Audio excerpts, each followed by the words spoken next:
For today's video, ipapakita ko sa inyo kung paano magpa-member or register sa Pag-ibig online. Una, pumunta tayo sa website ng Pag-ibig. Ito ay www.pagibigfund.gov.ph.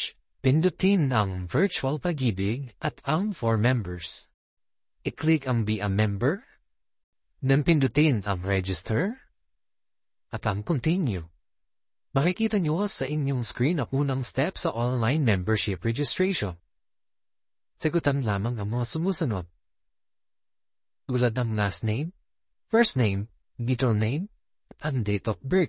I-type at gayahin lamang ang code na nasa ilalim. Click ang Submit. Magpatuloy lamang sa pagsagot ng mga detalye. Una na riyan ang member's name, father's full name, mother's full maiden name, ang buong pangalan ng inyong ina sa pagkadalaga. Click ang Next. Kasunod naman ay ang iba pang impormasyon, tulad ng place of birth, civil status, at ang inyong kasarian. Sa paglagay ng place of birth, i-click lamang ang Get Place of Birth at sagutan ng mga sumusunod, tulad ng region, province, at city or municipality. Kung kayo naman ay married, ilagay ang pangalan ng asawa nung kayo ay hindi pa kinakasal. Magpatuloy lamang sa pagsagot ng mga detalye at i-click ang Next. Ang susunod na kailangan ay ang inyong home address.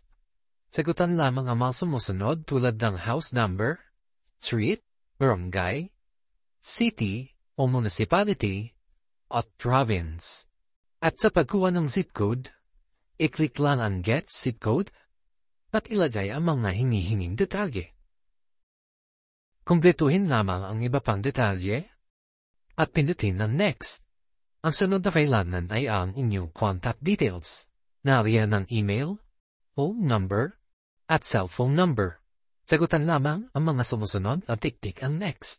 Ang susunod ay ang inyong heirs or mas kilala natin bilang beneficiary.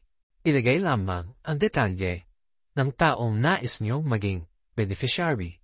I-save at i-click ang Next. Ang susunod na kailangan ay ang inyong membership category.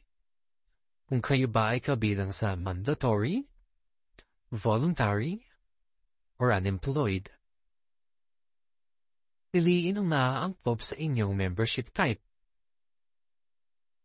At i-click ang Next. Ang huling kailangan ay ang inyong employment history. Pindutin ang Add Employment Details. Sagutan ng naaayon sa hinihinging impormasyon. I-click ang Next. Pagkatapos niyong sagutan lahat, ay maaari niyo nang isubmit ang inyong registration. Pagkasubmit na inyong registration, magbibigay ng RTN or Registration Tracking Number ang Pag-ibig. Itong number na ito ang gagamitin nyo sa pag-inquire or verify ng inyong application, makalipas ang 2 working days. At dito na nakatapos ang ating video sa Pag-ibig Membership Online Registration. Kung may iba pang katanungan, maaaring mag-comment at sisikapin nating sagutin ang lahat ng inyong katanungan. Huwag kalimutan i-like, i-share, at mag-subscribe. Hanggang sa muli.